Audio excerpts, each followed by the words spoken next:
This season of the Urban Conservative Podcast is brought to you by Newton for Senate, working to improve education, reduce taxes, and keep North Carolina #1 for business. Find out more at newtonforsenate.com. This episode of the Urban Conservative has also been sponsored by Case Technology Consulting. Help your business get value out of its data and become more efficient and streamlined.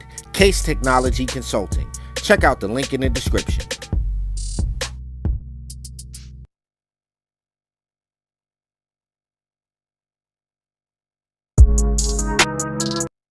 Episode of Top of the Morning is brought to you by Edward Jones financial advisor Kelly Harmon, providing you with well-researched guidance backed by Edward Jones' extensive team and technology that help you prepare for retirement, children's education, or other financial goals. Call 252-473-1006 or visit the link on the screen.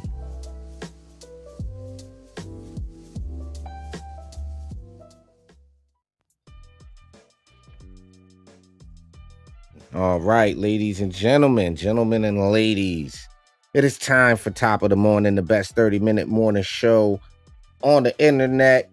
You tapped in with the TUC twins. I am Raheem Architect Soto, joined by my twin brother and candidate for NCGOP Vice Chair, Mr. Abdul Ali. Good morning, sir. Top of the morning, bro. Indeed, Top of the morning. As you see on your screen, you can support the podcast, the whole movement, the urban conservative movement, which means understanding reality beyond all narratives. Our mission is to keep spreading these conservative values and ideas into urban communities around the country. And you can help us do that by visiting tuconservative.com. You can head over to your favorite social media platform, look for us. Hit us with a follow, hit us with a like, hit us with a subscribe. Definitely hit us with that share. Right? We can use that. And if you feel so inclined, you can head over to the website and get a Hamilton plan, $10 for the year. You get updated when we near you. You get a dope blog, you get a curated news feed, and you get to be part of a pretty cool community and help us do what it is we do. So, ladies and gentlemen, Ali, yeah, it's great day here around these parts, bro. First and foremost, shouts out to the Guilford County GOP. Had a great time in Greensboro last night talking with the Guilford County Republicans. That is an amazing group. And what I've seen across the state, bro, whole Democrats got a problem in 24. Perfect segue for me to get a local plug-in. You know, we got to do that right there. Got to get a local plug-in. And I keep telling you guys, and we keep telling you guys how important local elections are, local politics are. You know, we always talk about national stuff a lot, but what's happening with your town board, what's happening with your board of trustees, your county commissioners, your school boards, your tax receivers, you know, all of the positions that facilitate your community running smoothly and efficiently. That position name, tax receiver the receiver of taxes. The receiver. Okay. The receiver of your town clerk, right? These are extremely important position. So I have to, right, with local stuff going on around me. Hold on, where did it go? See, this you multiple tab game. 1,000 tabs at one time, right? So I have to shout this out right here, Ali. Shout out to, can you see that? Is that on the screen? Is it clear to you? No, it's not there. Why is it not there? Okay, here we go. We got action. Shout out to Cindy McNamara for Southampton Town Supervisor. We need y'all to come out if you are out in the area Thursday, June 1st from 6 to 8 p.m. at Main Prospect. Now, Cindy's currently on the town board, right? And has been doing an amazing job there, fighting for us little people, us blue collars, us regular people who, you know, who are working to get things done here. So she's been doing an amazing job and is now stepping up to become the next supervisor for our town, which is a very, very important position. So shouts out to her. If you're in the area, come on down to Main Prospect. You see the information You can contact her, and we'll make sure the link is in the description of the video once this is done, so you guys can come on out and support Cindy McNamara for Southampton Town Supervisor. Shouts out to all of our candidates here. As the weeks go by and everybody starts having events, we'll start sharing them. So I had to get that plug in there, bro. I had to get that in there. All right. Well, while you're plugging things, and I know it's in the description, we're going to talk about NCGOP Convention, because we got some serious stuff to talk about, real serious, but how big is that? I got to make that full screen. How big is that? Whew. You talk about a lineup for NCGOP Convention. We have got 45th President of the United States, Donald J. Trump, Vice President Mike Pence, and Ron DeSantis, Governor of Florida. That is an amazing lineup. You got to give the chairman of the NCGOP a big shout out for pulling this one off, bro. It's pretty big. That's big. It's pretty big leading into the 2024 presidential year. So I don't know if tickets are even available anymore. They might have sold out. When I went to the website, I didn't see, no longer saw options for those. Yeah, so, I hit you with the shit. I come down for that. You was like, I don't even know if you getting in this one. I don't even think you getting in this one. You might want to stay home. All right. But again, I bring this up because I am indeed running for NCGOP vice chair. And one of the things that's important, you see the website on your screen. You can go to tuconservative.com, hit that Ali for NC page. We need proven conservative leadership for the NCGOP in 2024. We need people that are going to lead from the front. We need somebody that knows exactly what it's like to be a county chairman in this modern political environment. And we need somebody that's going to be where we're not winning. We have to go to Charlotte. We have to go to Raleigh. We have to go to Mecklenburg. We've got to be in the places we're not talking to people and growing this party. So shouts out to the NCGOP for a great convention that we're lining up to have. Donald Trump, Ron DeSantis, Mike Pence. And last thing I'm going to say about this is I think that's a pretty dope way to bring the party together, to have both Trump and Pence on the same day. So, all right, man, we got some stuff to come. We did enough of that, but we got some stuff. I don't even know where you want to start. Well, I almost don't wanna, right? I almost don't wanna, because people who, all right, so have you ever had really, really, really bad customer service? Like really bad customer service? I'm saying like, no, like I'm not even gonna eat now. I'm leaving. Okay. Like I cannot stay here. Does someone deserve to be fired as a result of that extremely terrible presentation of customer service, right? Wait. You're saying I walk into the whatever it is to get whatever. You walk into that, yeah. And I'm not seated immediately. It takes 5 minutes for me to be seated. When I get to the table's dirty. I tell the waiter the table's dirty. She wipes it off begrudgingly, then comes back 10 minutes later to take my drinks, which take another terrible, all around terrible customer service experience. Yeah, you gotta go. Okay. People, you've been sitting there for an hour and people just keep walking in ahead of you, getting seated, like all stuff kinds like of yeah. Okay. So okay. I bring this up to say either Mayorkas is really, really bad at his job, or he's allowing what's happening at our border to take place. So you're saying those are the two things that you've narrowed down.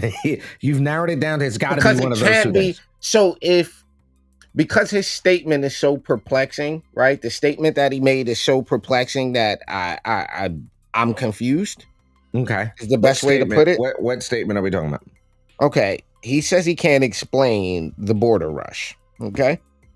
I can explain it. I'm not him, but I can explain it. People know that the border's open and that they can get in, so they're rushing the border.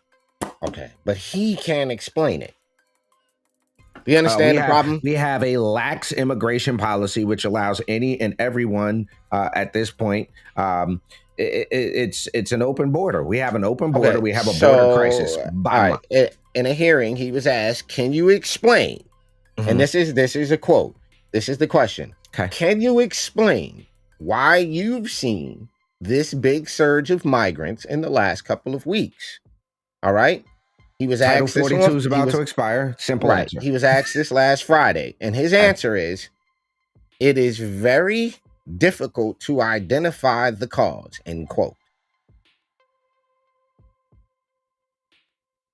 It's very difficult to identify the cause. That's the quote. So you walk into the restaurant, you get this terrible service. I mean, the worst service ever, right? And then you go to the manager and you say, hey, my drinks came late. My food was not prepared well. I wasn't seated properly. The silverware is dirty, right? You got all the orders wrong. And I got chicken when I ordered beef. Right. And then their reply is, well, it's very difficult to explain. Can you explain to me as a customer what happened here tonight? And then very difficult to identify the cause. All right. How did they get him out of the seat? What do they got to do to get him out of there? Is that an executive position thing, executive branch thing? I don't know if that's it. It might even be impeachment. You might have to impeach him, I think. Mayorkas clearly has partisan hackery at its finest. I've watched some of these hearings, and you and I both know what it is. At the end of the day, they sit there and they filibuster the stupidity. You know what the interesting thing is? How much time you can eat up by saying thank you for the question, Senator. Well, Republicans ain't having it. I can say this. Thank you for the question, Senator. That's a great question. Thank you for the question, Senator. They wear out those 10 seconds every chance they can get. He said, I don't thank me for the question. Kennedy, he hit somebody with that the other day. Don't thank me for the question. Yo, that was great. Don't thank me for the question. Just answer the question. Yeah, I've watched a lot of Kennedy videos. That's like every time you answer a question. So ask me a series of questions. Go. So Raheem, do you know the proper Thank you for the question, Ali. No, okay, hold on. Do you know the proper procedure for the MPC 2? Thank you for the question, Ali. In regards to the MPC-2, it has a history of being operated. Stop. That's what they do. Do you know? And that's why they get so frustrated. Thank you again for the question, Senator. So as I was saying, the MPC is a device I'm reclaiming my time. That's literally, and that's how it should go. That's how it should go. Reclaiming my time.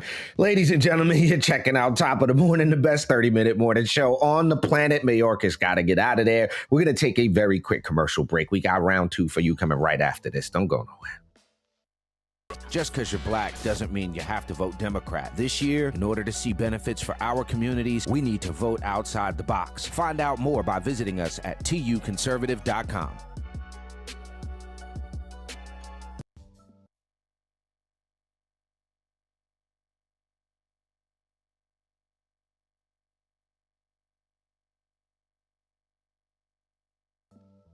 Important disclaimer. You caught me with the disclaimer. Okay. So before we get into this reparations thing, we got one more story to talk about. I don't know how. Here we go. Here are a list of things you cannot do in public. Before we get to this story, you got the story pulled up, right? I don't. Pull up the story. I'm going to tell you for you young gentlemen out there, right? When you hear this story, I'm just going to give you a list of things you cannot do in public. Okay? Can't do these things in public. There will be no poaching of the egg in public. There will be no shaking hands with the milkman or performing a manual override. There will be no marching of the penguin, no double clicking, no polishing of the banister. Thou shalt not pet the cat in public.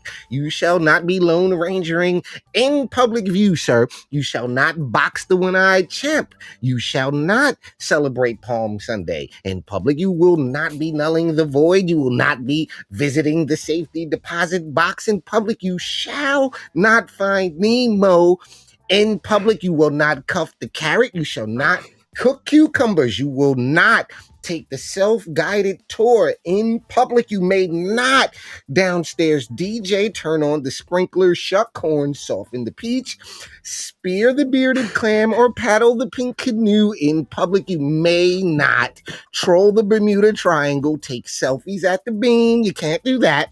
You can't dot the I, burp the worm, or tap into your full potential in public. Now can we go with the story? You can't do that. Can't do any of those things in public. A gentleman in Texas. You can't do any of those things in public. Did all of those things and broke a woman's leg in a violent chase has dodged jail time. Wait, what? He did pick one of those things you just said. In public. In public, broke a woman's leg in a violent chase. Somebody. At someone. Yep. Antonio Cordero Rios, 35-year-old guy, must do. This is what he gets away with. Before I even tell you, check this out. He pled guilty to indecent exposure and chasing a woman down the street until she broke her leg trying to fight back. Okay. He was looking at jail time. He had his GPS monitor removed in connection with a separate pending case in which he exposed himself to a woman and her 9-year-old son in July of 2021. Do you have this dude's picture up here? This buffoon's picture up here? Are you looking at the screen? Are you looking at the screen? Yeah, what is that? Anyway, Mr. Rios pled guilty in exchange for 10 years of probation and 200 hours of community service. One of the victim's Apple Watches even captured the evidence of the ordeal. Meanwhile, last month, again, he had his GPS collar removed. Why is this dude not in jail? And why is he taking pictures of that arm? Yeah, I'm looking at the picture of him. That right arm looks a lot thicker than the left. His defense attorney, Jose Vela, told Fox News that his client has not violated any of the terms of his pretrial release since his initial arrest more than a year ago, and that his client has several pending misdemeanor charges that he is working on. Because he's not violated the terms of his release and because while on probation he will be strictly monitored, the judge agreed to remove the GPS monitor in his pending case. It is difficult getting questions regarding the case. As a former prosecutor, I realize that everybody in the courtroom has a job to do and nobody's job is easy. The prosecutors, blah, blah, blah, blah, blah. Bottom line, another Soros-backed DA cuts a deal, giving no jail time to a wasted bus driver who killed a cyclist in a crash. This is, just think about this for a second. You get to run around and do all of the things peach in public. And you get to just, hey, don't do that. Don't do that. Don't do that. That's the equivalent. Now, my question, this is my question. Huh. What happens when you do that? Face. I can't take it. No, listen. Anymore. What happens when you do that in front of somebody that will hurt you for doing that? Like, because you can't, I'm not saying me, I'm just saying you can't, I'm not the type of person that's going to allow you to run around with your Tallywacker flailing about doing what you're doing. You're not going to be able to, that part right there, but we got to get back to a society that has standards and morals like that. Just think about this for a second. A judge in this country allowed someone who exposed their genitalia to a child to not go to jail. You're going, I don't even, yeah, bro. How can you even say that out loud? Like, how are you not in jail? Ladies and gentlemen, you're checking out Top of the Morning here on the Urban Conservative. We're going to talk about reparations on the other side of this quick commercial break. Don't go nowhere. We'll be right back.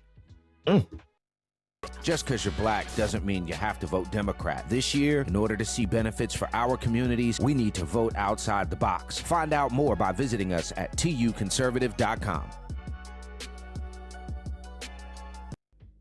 All right, ladies and gentlemen, you are tuned in to Top of the Morning.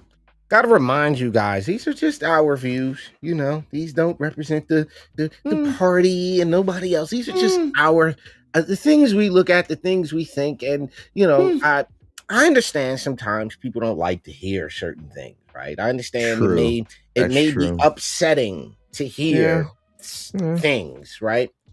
Yeah. This reparations thing has gone too far. It has Way. gone too far. Way. Now, we consider ourselves students. Fair comment?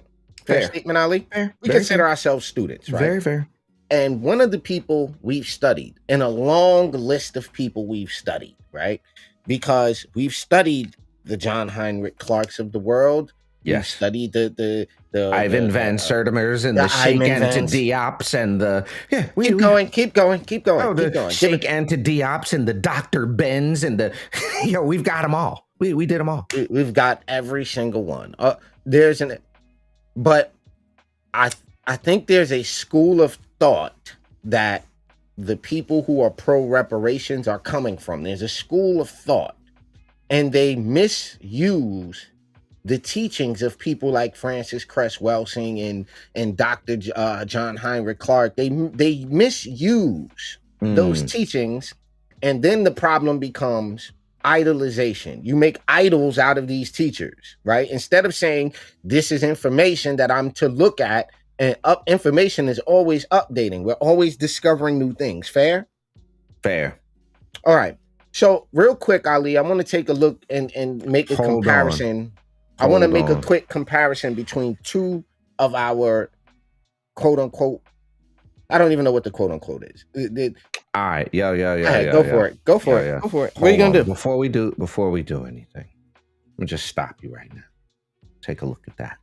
Have you ever heard that term before? Yes, I have. Ladies and gentlemen, BTC, Black Liberatory Pedagogy, is a comprehensive set of mindsets, knowledge, instructional strategies, and classroom culture practices that intentionally cultivate a positive racial identity in Black students while deepening their academic knowledge and skills. This intends to rearrange power by reconceptualizing and center Black children's and Black teachers' way of knowing. We seek to maximize unique opportunities for increased impact on Black. This sounds good. This sounds good on its face, but this is what you're dealing with is a series of mindsets and thoughts that have been brought into education. Keep going what you're saying. I'm sorry, because we're not going to act like this Black liberation academics is not a thing. All right. Well, here's what I wanted to do. Right. I wanted to use Frances Cress Welsing as an example. Right. I wanted to use her as an example because she, if I'm not mistaken, was pro reparation. Okay. Yes. She was an American psychiatrist, highlight psychiatry. Because when we start talking about reparations, we're talking economics. Let's put reparations in its proper category. When you say the word reparations and you start talking about money, psychiatry should have and kind of comes off. But anyway, psychiatrist and well-known proponent of the Black supremacist melanin theory. The what? The who? The what did you call it? The melanin theory is a set of pseudoscientific claims made by some proponents of Afrocentrism. But what is Afrocentrism? What is this new ism we have? Afrocentrism, the saying that, all right, well, we'll get to that, which holds that Black people, right? So melanin theory is a set of pseudoscientific claims made by some proponents of Afrocentrism, which holds that Black people, including ancient Egyptians, this is why in the hood and in hip hop, everybody's wearing an ankh and getting an Egyptian tattoo, have superior mental, physical, and paranormal powers. Wouldn't that make sense if you tell a group of people your melanin that the white people don't have, which is not true. Way not true. Right? Scientifically, white people have melanin. Correct. Just stop the nonsense, right? But if you tell a group of people or embed the idea that they have superior mental, physical, and paranormal powers because they have higher levels of melanin, The primary skin pigment in humans, right? This is the grounds. This is the grounds and some of the framework where people will start subscribing to things. And this is where you get this black girl magic. This is where you get all of this. Meanwhile, you Hold on, got let me get Lizzo this right. running Let me around get here this right. looking diabetic. What? Could you hover back over that? Hold on. Hover back over what? The melanin theory, please. I'm trying. It sounds like to me, because you dark skin, you magic. That's what it sounds like. That's what I'm saying. And then they so when I mean we're talking about reparations, right? Right. But then you're talking about a group of people who subscribe to the idea that their skin color, they're legit racist, right? If you look at your skin, if you think slavery was based on skin color, right? You didn't study slavery. You didn't study slavery. You just was listening to, you just got caught up in the hustle and what we call the marketing. You bought the marketing. Yeah. Oh, so you really think this was just a white Christian thing on Black Africans? Okay, got it. That tells me you haven't read much. You actually haven't done an objective study on the subject. So let's just jump real quick because I know we got limited time, right? This is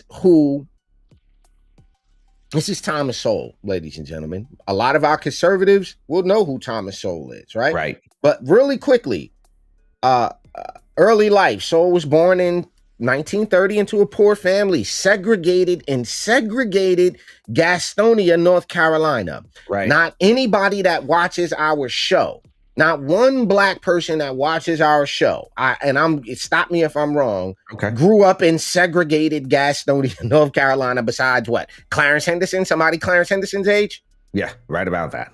Right about that. If you are 45 and under, you didn't grow up in segregated Gastonia. Fair statement? You didn't grow up in segregated anything. Okay. His father died before he was born, leaving Sowell's mother a housemaid who already had 4 children, a great aunt, blah, blah, blah, blah, blah. Okay. Higher education. All right. After leaving military service, Sowell completed high school. Took a civil service job in Washington, D.C., attended night classes at Howard University, a historically Black college. His high scores on the college board. Stop. Right. So if you're on the left or you disagree and you go to say Thomas Sowell is this or that, he went to an HBCU. His high scores on the college board exams and recommendations by 2 professors helped him gain admission to Harvard University, where he graduated magna cum laude in 1958 with a Bachelor's of Arts degree in economics, the social science that studies the production, distribution, and consumption of goods and services. So I would prefer you take your position or learn about a good position on reparations that has to do with the production, distribution, and consumption of goods and services, right? So let's just go one more thing. He earned a Master's of Arts degree from Columbia the following year. Initially chose Columbia University to study under George Stigler, who would later receive the Nobel Prize. He's under the Nobel when he learned that Stigler had moved. Wait. All right. And now listen, respectfully. When somebody like a John Heinrich Clark tells me to go after reparations, but I go look at the same qualifications. He was a professor of Black and Puerto Rican studies. Okay, there's nothing about economics. Of the City of University, where he served as the founding chairman. So he found the Black and Puerto Rican studies at Hunter College, right? In his obituary, Clark, the New York Times noted that the activist ascension to professor emeritus at Hunter College was unusual without benefit of a high school diploma, let alone a PhD. So he didn't even have a PhD. So for me, I'm not talking about for you. I'm talking about for me. If I'm going to take or look at someone's view on something, right, especially of the nature of this magnitude with reparations, real quick before we go, Ali, I gotta share this. This is where this is the school of thought these young guys are coming from. They believe this. Okay? Hold on. Think about Wait a it. minute. This is the decade. Wait a minute. What do you mean?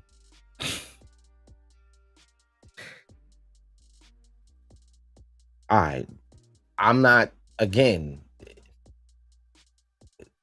Stop. Go where you're you gonna were at. you're gonna have to define supernatural for me.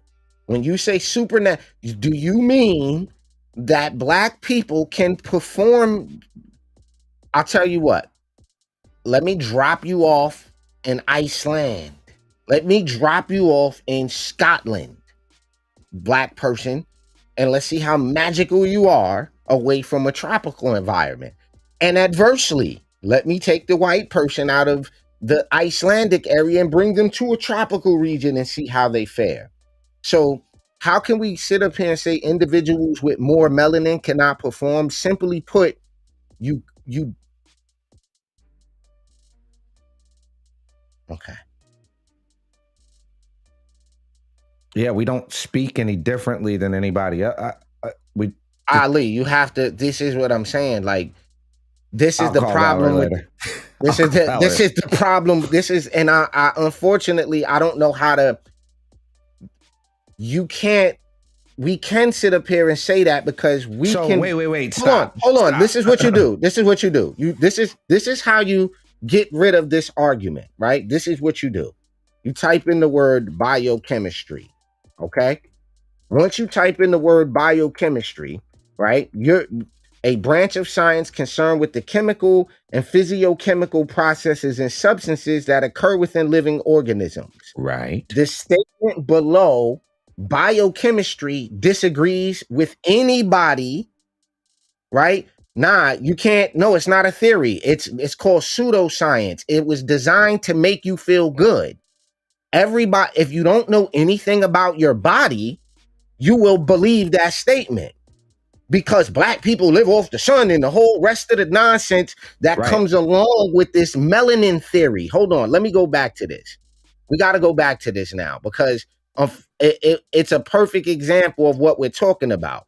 This is legit what just happened. Somebody just came on the platform in real time and hit us with melanin theory.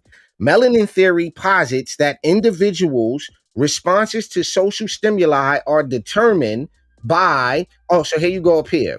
So what Valerie just did in real time was prove that people have fell for melanin theory. It's pseudoscience, consists of statements, beliefs, or practices that claim to be both scientific and factual, but are incompatible with the scientific method. All right. So pseudoscience is often characterized by contradictory, exaggerated, or unfalsifiable claims. You can't prove, I can't disprove what you're saying, but melanin theory posits that individuals' responses to social stimuli are determined by the prevalence of the skin pigment melanin. Now, what's going to happen is you're going to have to tell me that that chemical change somehow makes us able to do magic and to be supernatural. We're gonna have to define what you mean by super. Yeah, the other side of this is this, because we've all been fed this idea because the predominant number of successful basketball players are black. The predominant number of world sprinters are black, and all of these kind of things are people. All right, hold on, real quick. Supernatural refers to entities that are beyond the laws of nature. There are no human beings on this planet that can break the laws of nature. That doesn't even make any sense. It's totally inconsistent with being a logical, rational person. It just is. There's no logical, rational, objectively reasonable way to say that a human, that's saying, yeah, but if you have enough concentration of melanin, you can fly away or something. Like what? Very similar. What are we suggesting? What we're suggesting is, and this is what we're seeing in real time, is this idea: you can't in one breath say all men are created equal, but I'm better because my skin's darker. That's how they sneak that in. That's the very essence of racism. That's the big problem we having is that when it comes to this reparations argument, they don't want to talk about science and facts. They want to talk about how they feel about what happened 400 years ago and show you the pictures of the black slaves that were whipped, but they don't show the white slaves that were whipped and castrated and double castrated, and the women that were taken. And they don't promote those books because it doesn't support the melanin theory, Marxist trained theory. Now, the problem with this is this is the real issue here. If your identity's connected to this, you feel like we're attacking your identity when we're just observing the facts that nobody that's a proponent of melanin theory, right? This again, hold on, Ali. This is perfect. This is exactly what we need. That is so when you bring up example. When you bring up Henrietta Lack okay, so she was black and they preserved her cells, and now this makes her superhuman. That's not what they're talking about here. That's not what that is. That's not what that is. Like, here you go. Here you go. A mother of 5 complaining of bleeding, upon examination, discovered a large malignant tumor on her cervix, which sounds natural. At the time, it was one of the few hospitals to treat poor African Americans. As medical records show, she began undergoing radium treatments for the cancer. This was the best medical treatment available at the time. A sample of her cancer cells retrieved during a biopsy were sent to Dr. Gay's nearby tissue lab. For years, Dr. Gay, a prominent cancer and virus researcher, had been collecting cells from all patients, regardless of their race or socioeconomic status, who came to Johns Hopkins Hospital. All right, let me fast forward to the biochemistry. Can we fast forward to the chemistry part so we can get rid of, because she was a black woman, she had the magical. No, listen. The answer has to do with the particular mutations in her cells called by what's called the HPV virus. HPV inserts its own DNA into that host, resulting in a genetic hybrid. It's the first time they've seen it. All right. But now they have an HPV. You see the HPV thing? Get your HPV shot, women, now. Right. So that's off the table that she has some magical immortal cells. No, this is the first time they've seen that mutation, that genetic mutation in the human papilloma virus that had infected them. So now we can take this whole melanin because she was black off the table. That's out of here. We have a biochemical explanation as to what happened. Now, if you need the other one to be true because it gives you some sense of pride, I understand that. Like with any of these things, like if we say that because you have a lot more skin surface melanin, you're able to do things that other people can't do, it works the other way. Because you have a concentration of skin cells, you're prone to things that the other people don't get. Yeah, so if this was so important, hold on, if this was so important, why are we leading in diabetes? Why are we leading in obesity? Why are we leading in hypertension? Why are we leading in all of the negative categories, but somehow this melanin... My homegirl Hope put this out there. She said, black people lead in STIs. Black children make up the majority of foster care system. Black women lead in out-of-wedlock births. Black people are responsible for the majority of violent crime, being noted as only 13% of the population. Black children consistently underperform on standardized tests, especially compared to their non-black peers. Yeah. Hold on. And I'm going to bring up this last thing, because if this melanin was so important, right? We got to snap out of it. And I know this is about reparations, right? But you got to be able to repair yourself. They could give you hundreds of millions of dollars, but can you repair yourself? On this reparations thing, before we jump off, let me ask this question before you go there. If part of reparations was we need to give you a house or put you in a position to own a home, and a judge said this bank has to give people loans just because they're black, would that be a form of reparations to you? Sure. That would be okay. What if I told you that is exactly what happened, and all of these the sub-housing, the subprime mortgage debacle was from a bunch of people that were given loans? Of those people, those black people who got those loans for those houses, after 10 years, guess how many were still in their house? None. One. It was one. Look here. So y'all know, this is the CDC. According to the CDC, not according to Ali and Raheem, right? This ain't according to us. The health of black or African-American non-Hispanic population. Health status. Percent of age in fair or poor health. 18%. Okay? Hold on. Let's get down to it. 11% smoke.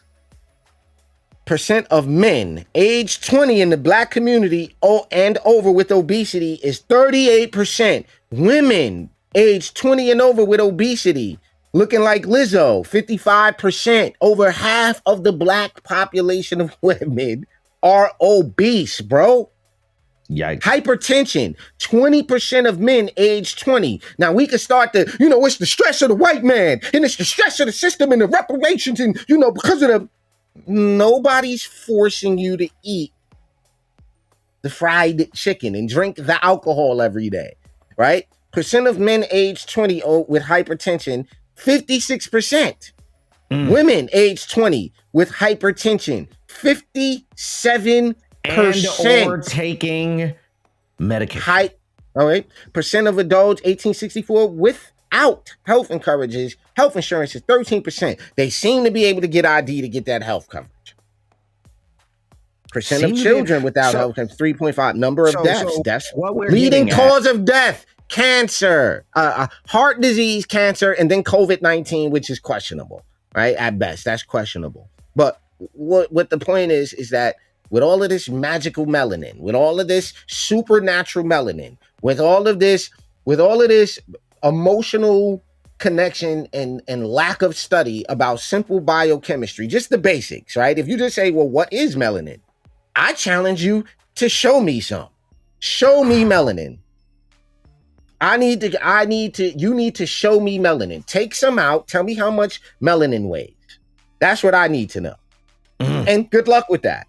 Valerie says she needs to come on the show. No, you don't. You don't need to come on the show because we heard all them arguments already. Every argument you just made, we not finna get on here and be arguing with people we know, because absolutely not. Biochemistry first, right? Let's get on the same page about what things are and define them first, because even in the conversation, you see she had to throw out, let's forget the term magic or superhuman. Nah, we can't forget that, because that's the argument, is that it gives you some above theory is. And the fact of the matter is reparations is a terrible hold on, Ali. I know, Ali. I know. Listen, let's just let the man say it. Without it. Reparations is the price we must pay to see ourselves squarely. Close quote. And Tom Sowell, who actually saw Jim Crow with his own eyes and experienced it, responds how? It would be nice to know his evidence for what he said, just to be old-fashioned about it.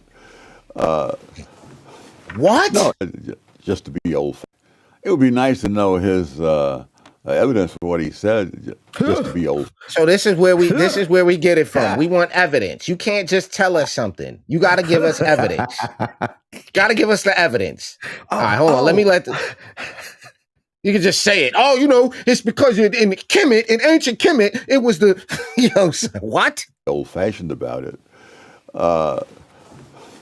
No, it was a rotten system. Agreed. But I don't know how we get from that to reparations.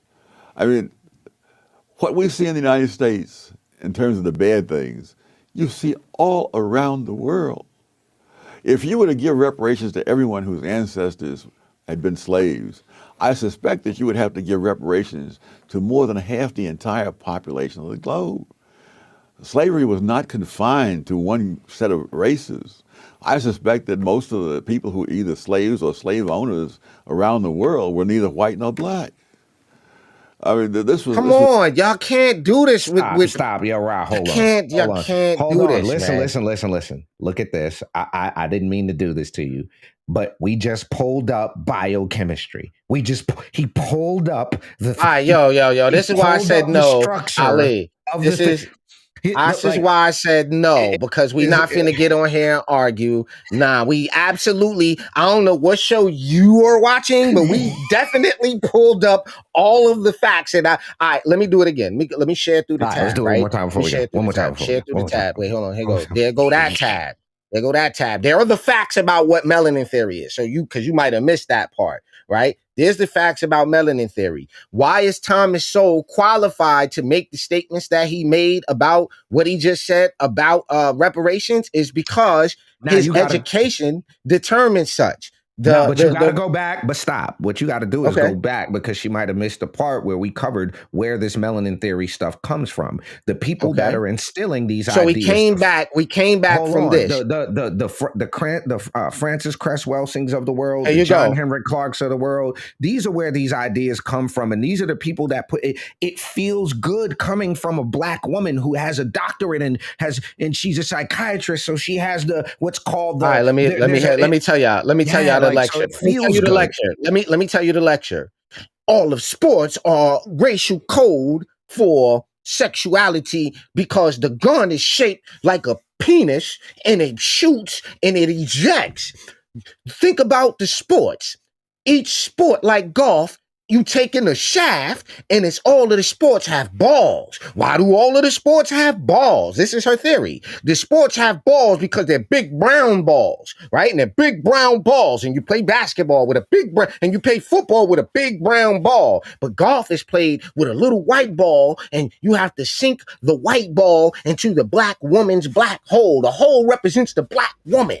Because the Southerners used to take Hold on. Stop real quick. This is important. I'm glad we got to this. Go tell your grand who lived through Jim Crow block. You do realize we work. Right, hold on. Just stop. But here's the thing you got to do, and I implore everybody to do this. There is a actual recording. Hold on. Stop. Oh, this is what I can't. I can't. Don't even. That doesn't make any sense. That doesn't. But listen, there is a actual slave that they recorded. His name was Cotton Weary. All right. Guess how much debt Cotton Weary had when he died, son? As an actual slave. Zero debt. If you don't go listen to what Cotton Weary had to say, not growing up in Jim Crow, but growing up as an actual slave owned by another human being. The fact of the matter is we want to be conservative, but we want to hold on to some of these ridiculous black Marxist racist ideas. If you're telling me in one breath that you as a human being, okay, that you have some advantage, that God made you better than another human being, you're making God a racist. That's what you're doing. This is we're talking about, okay? The fact of the matter is the man who lived through slavery told you all white folk ain't bad. Not all white folk treated you bad.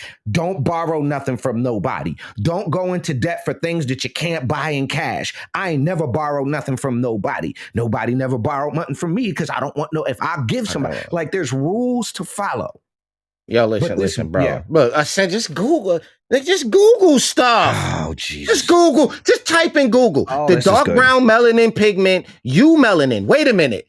So there's more than one melanin? This is, dear Valerie, people disqualify themselves from a rational conversation because they don't read enough. So what I mean by that is, instead of debating what you think, right? Study basic biochemistry because it makes the rest of that stuff sound absolutely nonsensical.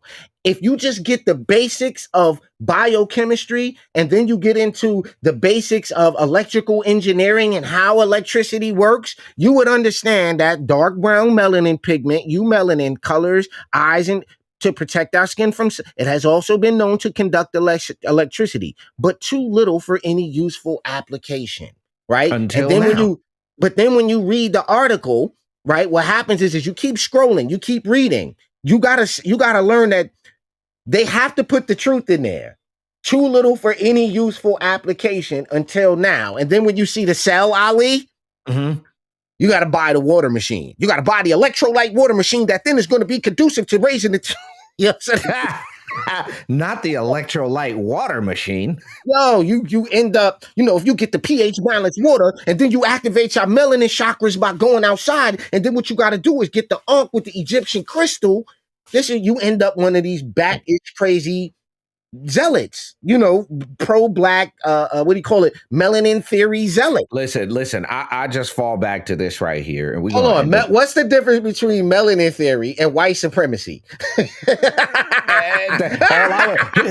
all I was What's the difference? It sounds like it's making you a racist to me. But then again, ladies and gentlemen, this is what it's all about. It's all about pulling up the stuff, trying to be objective and really looking and digging for what's true. Here go the last set of facts. Here go the last set of facts. These were the other facts that we did that just before we get out of here. Here were the other facts that we brought up. The fact of the matter is, right, is that percent of women aged 20 and over in the black community with obesity this is from 2018, right?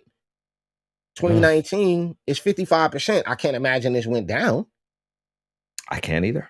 So these are the facts. The fact of the matter is the fact of the matter is, bro. All right, bro. We just showed you the theory that Thank you, Valerie. Thank you. Here. One more time. One more time for the road. Here. One more time for the road, bro. Melanin theory is a set of pseudoscientific claims. Let's clarify what pseudoscientific is. Open a new tab, right? Let's just share tab. Pseudoscience consists of statements that Valerie just made a statement about a belief. She believes this to be true. Or practices that claim to both be scientific and factual, but are incompatible with the scientific method.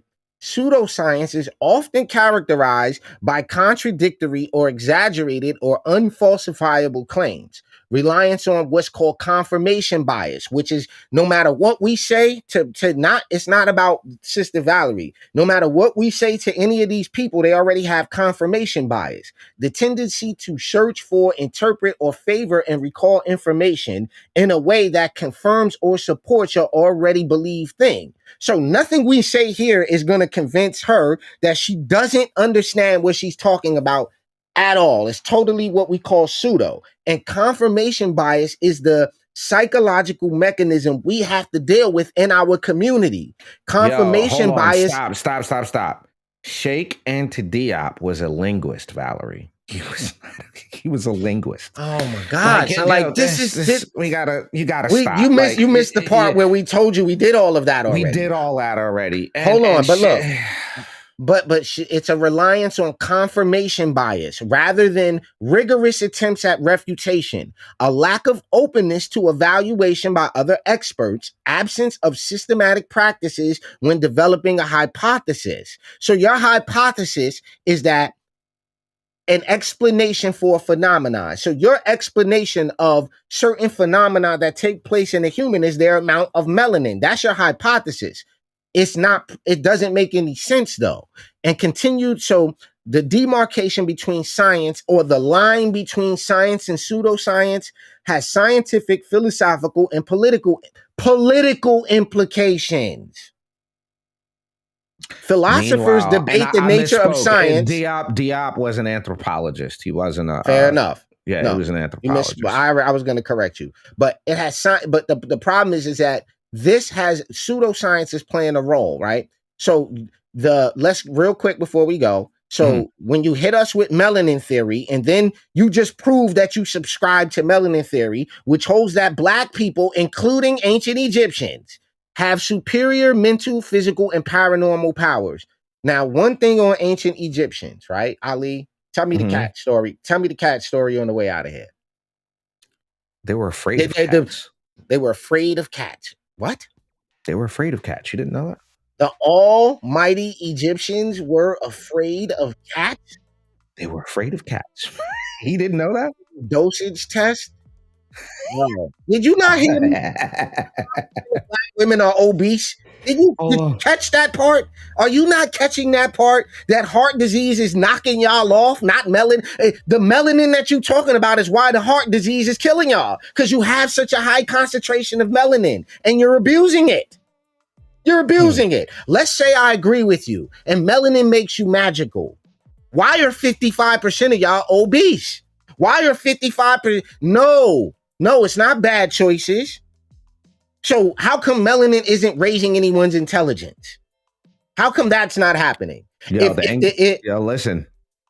This was at the ancient Egyptians worship cats so much that they preferred to lose a war than kill some cats.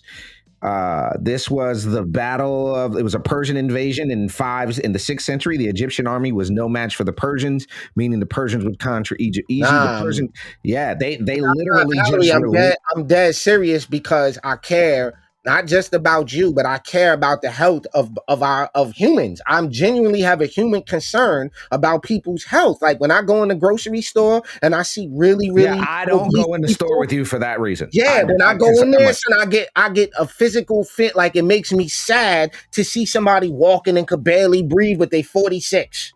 Like I see a 24-year-old kid, right? And he's huffing and puffing walking down the street. Or I see the shopping cart full of the sugar and the Well, Rod, you got to remember, there's also this problem that we have. A lot of our young people are not even fit for military service. Like they're not even, that is a scary, for me, that is terrifying when we look at the fact that 70-something% of our young people aren't even fit enough to serve in our military. Hey, listen, this scares me. Bro. I'm thinking about it like this. If something was to happen in the community where you at right now, and you had to get 55% of you motherfuckers can get up and run away, is what that's telling me. If something was to happen, I could pull up meme after meme after meme after meme of obese people, a woman's carriage with her babies rolling down the street rolling down the sidewalk into the street. She can't run to grab the stroller 4 feet away from her. She's too big. A dog coming after you. You can't run. Lizzo up there like that's something to aspire to. Like being diabetic and sick and barely could exercise. That's not something to look up to.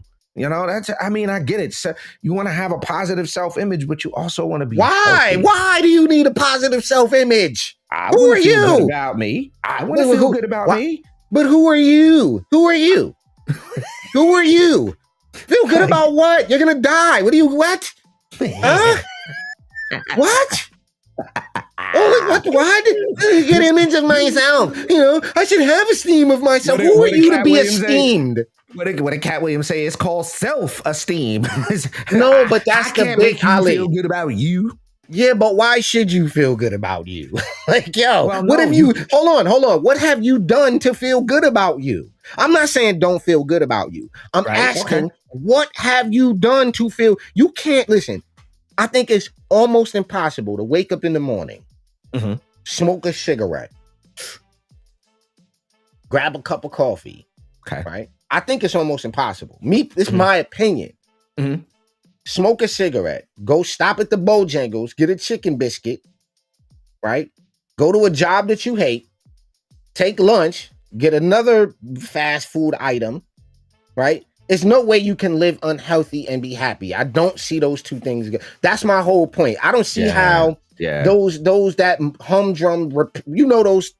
Well, no, you hit the nail on the head. You know, healthy is happy. You can feel, but if you feel better, you feel better. You know what I'm saying? That's all. Thank you for saying it. I maybe was overcomplicating it, but there's no way you can be sick and happy. I just don't see how them things go together. I'm sick and happy with my sick. And I'm not saying people that have things that they can't do anything about. Like there's people obviously that have cancer or other diseases that are totally out of their, it's just what the circumstances are. What you're more saying is we in this country have fell for the narrative that everything is, what's the thing, the do what thou willst narrative. You could do whatever you want. Remember, nobody's stopping you. You can walk into McDonald's and order 40 cheeseburgers. Nobody's going to stop you. You go to the drive-through window at the Krispy Kreme, they're going to serve you all the donuts you can afford. Period. Just because you can't don't mean you should. And all right, listen, we got 60 seconds, and this is what I'm going to say on the way out of here. Yes, sir. We don't know everything. We know what we know, Ali. We know what we know. And I'm not going to argue with somebody who demonstrates that they don't know the basics about things. So we have to get back to the basics of things, a basic understanding of what they're really asking for when it comes to reparations. Let's be basic about this. You're suggesting that because slavery happened, you have created in your mind some economic value to a human condition. that has taken place. And again, if you say you're not going to give reparations, if you say you're going to give reparations to one group, you got to give them to everybody. It's not practical. All right. Right, like Thomas Sowell said, you'd be ended up giving reparations to half the planet, ladies and gentlemen. Yo, hold on. Dang it, Bobby. Dang it, Bobby. Nah, what are you doing? What do you got? Slavery took place everywhere. And it continued elsewhere long after it was abolished in the Western countries. Right. Nowhere have intellectuals seen racial issues as issues about intertemporal abstractions more so than in discussions of slavery.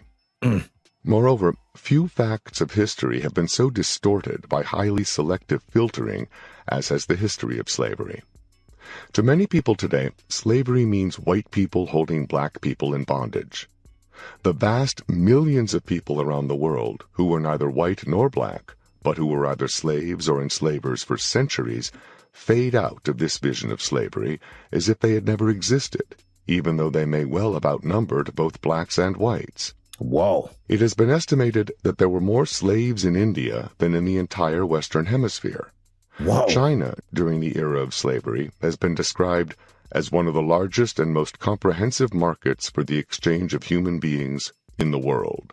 Wow. Slaves were a majority of the population in some of the cities in Southeast Asia. At some period or other in history, as John Stuart Mill pointed out, almost every people now civilized have consisted, in majority, of slaves. When Abraham Lincoln said, "If slavery is not wrong, nothing is wrong," he was expressing an idea peculiar to Western civilization at that time, and by no means universally accepted throughout Western civilization. What seems almost incomprehensible today is that there was no serious challenge to the moral legitimacy of Yo, son, why? Son, why? Just stop, son. Just Neither did the slaves here. Valerie, don't you understand? You know what's confusing about this? Because she's a Republican. So I'm confused how you can discover the Democrat lie, but you don't see the lie in this black racism thing. Like, that's what's perplexing me. This is the Democrat lie. This is the lie. Right. That is the lie. Like, you can come to your senses about politics. Like, yeah, I do have Republican values. But when it comes to this, our folks seem to not be able to let this black this melanin theory, it's almost like being a closet liberal. It's like saying, but our slavery was worse than their slavery because we were slaves here today. What? So I've always challenged people to do this. When you say slaves did not, I think we need to let Tom talk because he's going to get down to this too. I think we need to let Tom let him go. Of slavery prior to the 18th century. Christian monasteries in Europe and Buddhist monasteries in Asia both had slaves. Even Thomas More's fictional ideal society, Utopia, had slaves. Although intellectuals today may condemn slavery as a historic evil of our society, what was peculiar about Western society was not that it had slaves, like other societies around the world, but that it was the first civilization to turn against slavery, and that it spent more than a century destroying slavery, not only within Western civilization itself, but also in other countries around the world, over the often bitter and sometimes armed resistance of people in other societies. Only the overwhelming military power of Western nations during the age of imperialism made this possible. Slavery did not quietly die out of its own accord. It went down fighting to the bitter end in countries around the world, and it has still not totally died out to this day in parts of the Middle East and Africa. It is the image of racial slavery, white people enslaving black people, that has been indelibly burned into the consciousness of both black and white Americans today by the intelligentsia, and not simply as a fact about the past, but as a causal factor used to explain much of the present. No. Nope. Dear sister, you are not a rhino. What I'm suggesting, misinformed. What I'm suggesting is the same sense that you use to come to your political understanding. You should use that same common sense and critical thinking right? When you, as somebody who represents an organization like the Black Exit from the Democrat Party, you're gonna go get facts about the Democrat Party. They are pro this, they are pro that, they did this, they did that, A, B, C, and D. Here are the facts. You don't go at that with a belief. You go at that with the facts. They voted on this. They voted on that. When we do the history of the Republican Party or the Democrat Party, we go pull up the facts. Who voted for the 13th, 14th Amendment? Who Facts. didn't? We use those facts. All we're suggesting is when it comes to this other stuff like melanin and pro-black this and all of that, let's use the same critical approach. Let's pull up the data. Let's learn biochemistry. Let's stop listening to the Tariq Nasheeds of the world. Let's stop listening to the Umar Johnsons of the world. And Ra, I think it's fair. I think it's fair that we just say, sis, we were there at one point. We had to work our way through all of this. Like, it was a real mental fight for us. What do you mean we're not? I've been taught my whole life the black man is the god, the cream, the maker, the owner, the planter, all the stuff. So when you get to the facts, when you get to learn objectively I do have to look at biology. I do have to look at psychology. I do have to look at psychiatry. I do have to look at economics. I do have to look at law. I do have to look at all of these things to figure out, is what my worldview based on actually true? What he's uncovering in this truth about slavery and reparations idea is that, like he said, we're going to end up having to give half the planet some money. Let me read you a because quotation. everybody everywhere did the slavery thing. Buddhist monks had slaves. How do we pay the people who are the descendants of the slaves that the Buddhist monks had? How do we do that? Mm-hmm. And then it becomes another issue. Like I said, Ryan, I know I keep going back to this, but the fact of the matter is, God's not a you have to bigot. understand what the word reparations means first. So reparations, you are repairing something that you have broken. You are paying for something that you were supposed to pay for. I'm not saying that there aren't people living in America today who are suffering and are going through pain and strife because of what's happening when it comes to this is a machines taking jobs, factories becoming industrialized, etc. But reparations is a specific conversation about a specific time in America, and that is black people were slaves. Article that got a lot of attention in the Atlantic a couple of years ago called, quote, I mean, nobody else had, or the other countries that didn't have. It's been estimated that there are more slaves in India than in the entire. Ball and you. This is true not only in the United States, it's true in England, and the situation is wholly different. And yet, if you read the data, for example, from London, the educational tests and so forth, you see that there, immigrants from Africa pass this test they have. I'm talking about low-income people now. Nearly 60% of the time. Blacks from the Caribbean, like 50%, so on. Native-born whites in the same low-income bracket pass this test 30% of the time. And it's the same thing.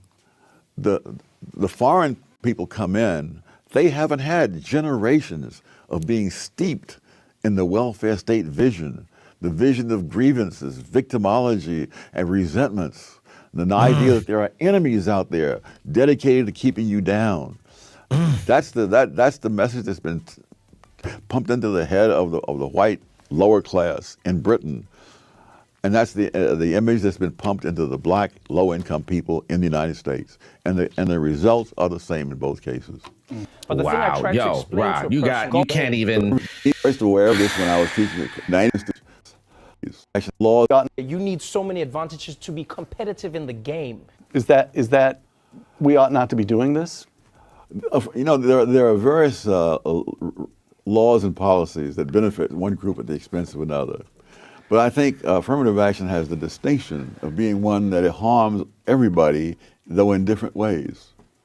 And so there's a lot of evidence that there are black kids who have all the qualifications to be successes in college, who nevertheless are failures because they are systematically mismatched with institutions whose standards they don't meet, even though they may meet the standards of 80 or 90% of the colleges in America. I remember first aware of this when I was teaching at Cornell, and I found that half the black students at Cornell were on some kind of academic probation. And so I went over to the administration building and looked up the SATs of these students.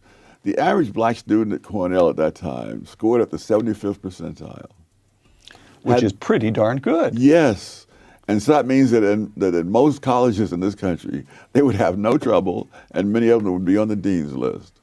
But at Cornell, the average liberal arts student at that time was in the 99th percentile. And when you're teaching the students like that, But the school you is teach racist. at a pace Yo, that most people. We could let Uncle Tom run wild, right?